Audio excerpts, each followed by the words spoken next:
Welcome back to the Girl Doc Survival Guide. Today I'm happy to be with Dr. Maria Stella Bonn. Dr. Bonn is an associate professor of information science at the University of Illinois Urbana-Champaign. She directs the Masters of Science in Library and Information Science degree program and is a Public Voices Fellow of the Op-Ed Project. Due to a bicycle accident, she did suffer traumatic brain injury, and she has written about her experiences. I asked Maria to talk about some of the things that she's written. Welcome to Maria. Hello. Thank you for wanting to talk to me. Yeah, absolutely. Can you first share a personal anecdote? I can talk a little bit about the events that led up to my traumatic brain injury.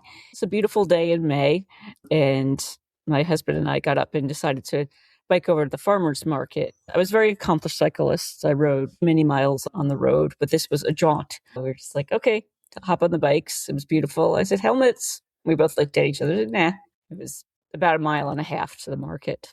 And somewhere along the way, I took a spill. And to this day, we don't know how the spill happened. I think my pedal scraped the curb and I went over, but I hit the side of my head and my brain did a counter coup in the head. And I was incredibly disabled for a long time. It was 2011. What year is it? It's been 14 years now. Thank you for being willing to share your experience. I read your article in Visible Magazine, and you said, quote, "I am normal, I am disabled, aren't we all?" That really resonated with me, and I'll put a link to your article in the show notes. Can you talk about what those words mean to you, what you were trying to convey? Because I was technically, perhaps legally disabled for over a year, I was not permitted to return to my job at the time. So no, you're not up to it. I didn't feel fine by then, but I certainly felt normal. Because of that, and because of the ways in which I was different from before, I've just spent so much time since then thinking about what our baseline of normality is. Before my brain injury, I was always losing my keys. I was famous for losing my keys. I would tell my students or my employees, when I walk out, just look around, see if my keys are lying on a desk somewhere. But it was just normal. I was just one of those people who lost her keys. And for a long time after my brain injury, when that kind of thing would happen, and I still do this occasionally after 14 years, I would go, damn brain injury. What? You lost your keys before the brain injury too. And that just caused me to think about what constitutes normality. I've spoken with other TBI sufferers. It's funny, I never knew there was the secret club of TBI people, but you discover them everywhere. One of the things I've talked about with them is like, oh, you can talk about brain injury forever because you never quite know what the effects are. Why was I damaged in that way? When I will reflexively, pretty much good-humoredly blame an error or lapse on the brain injury, my family now says, oh, I made that mistake last week. I guess I have brain injury too, right? It's what is normal? What's our baseline? And certainly as I recovered, I felt more capable in many ways than some of the people around me who were completely normal. Yeah. To go back to your story that it was a beautiful May day back in 2011 and you were just going to do a very short bike ride to the farmer's market. It was just a totally unexpected bicycle accident. And that also resonated with me in the sense of we don't really know what's in store for us. It can be a beautiful May day and we think that all's going well. And then to this day, you're saying you and your husband don't know exactly what happened. Maybe the pedal hit the sidewalk. Things happen. And why did that event even have to happen at all? Just in the sense that we can't predict the future and what normal might look for us one day versus another.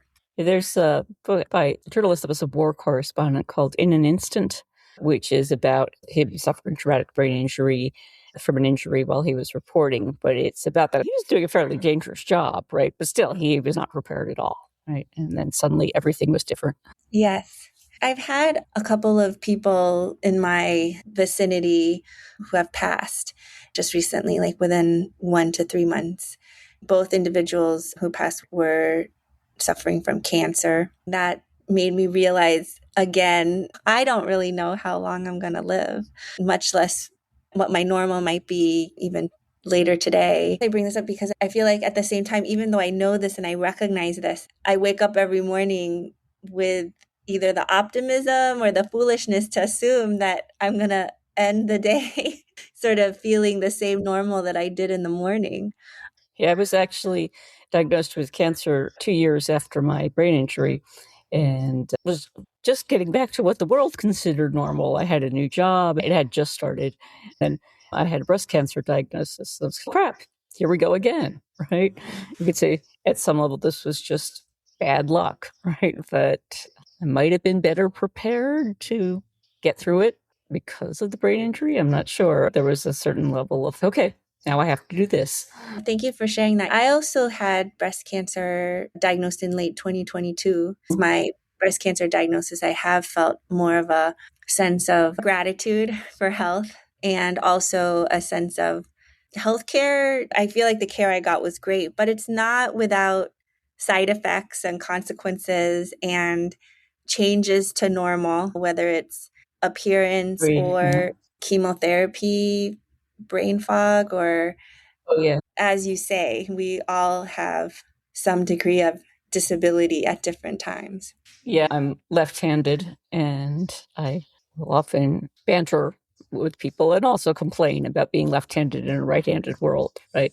I'm a minority and there are some things that don't work for me because they're designed for the majority. Am I disabled because I'm left-handed? I have a better chance of being a pro baseball pitcher, I think. But again, it's where do you say normal begins? Right?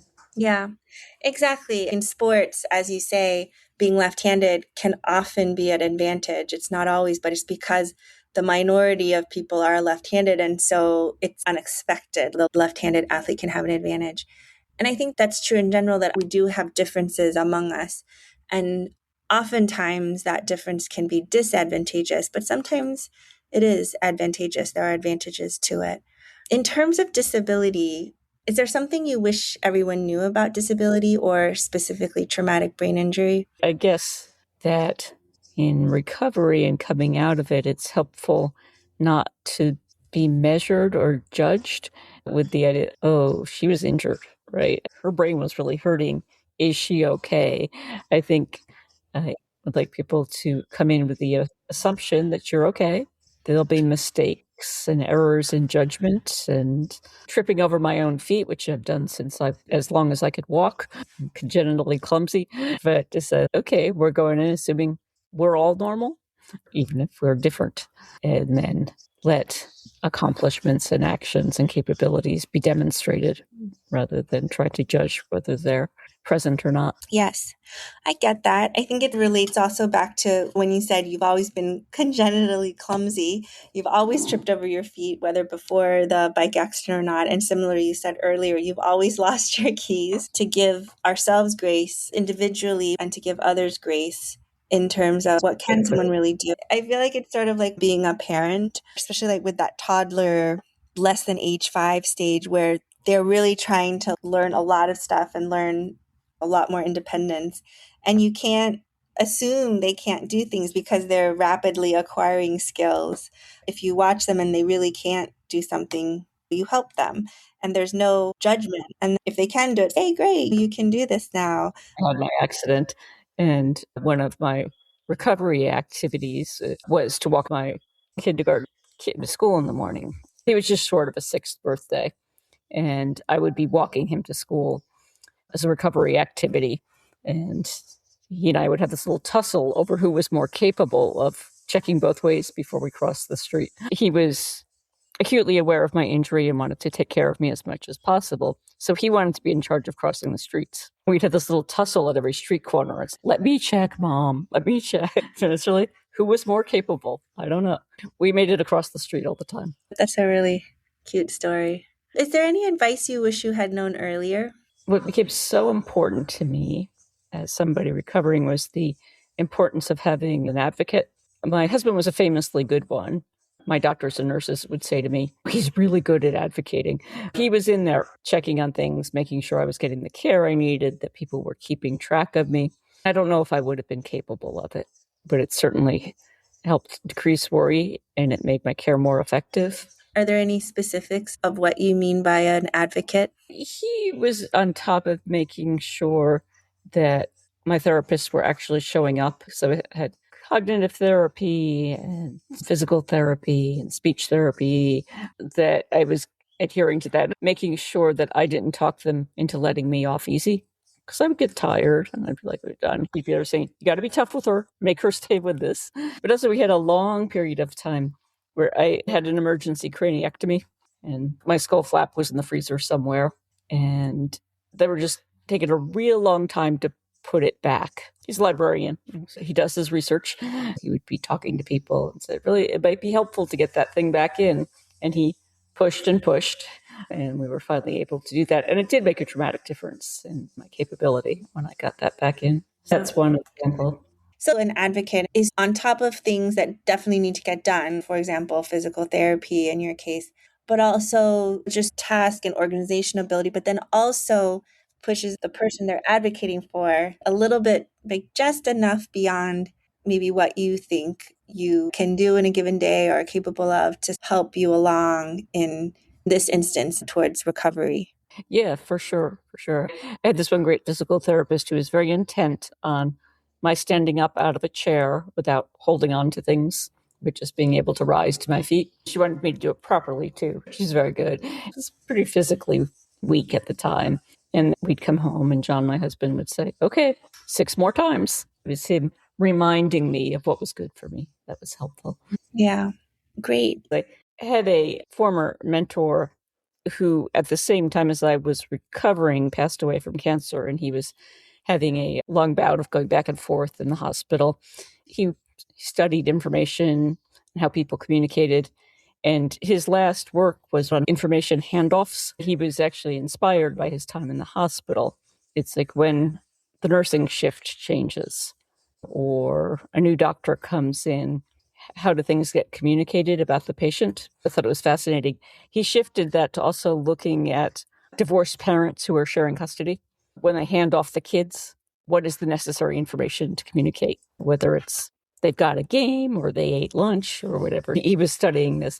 And as I became aware of that work, I started watching my medical team. I worked with them pretty closely for 2 years. Like, how did they hand off information? Did they remember? Were things written down? And actually, that relates to the role of the advocate, too, because when my husband was there with me, he would often say, hey, I don't think you mentioned that, and would help make those connections. And those seemed really important. In terms of handoffs and the information given, do you have any conclusions or thoughts on how to do that better? Partly speaking as somebody who shared custody of a child myself, and we had very friendly handoffs with a co-parent, but it got very routine. Even if it seemed silly, it would be like, okay, school, friends, health, meals, like just establish what needs to be communicated and make sure you go check, even if there's nothing to say. That was helpful. That makes sense. So actually, you're recommending to have sort of a checklist. Yes, checklists are a way, I think, to help us in our thinking patterns. And so it would probably help with some kind of handoff for medical information or for a child that you have joint custody for. It was really a pleasure to talk to you. Thank you again. Thank you. You're doing good work. I look forward to seeing what happens.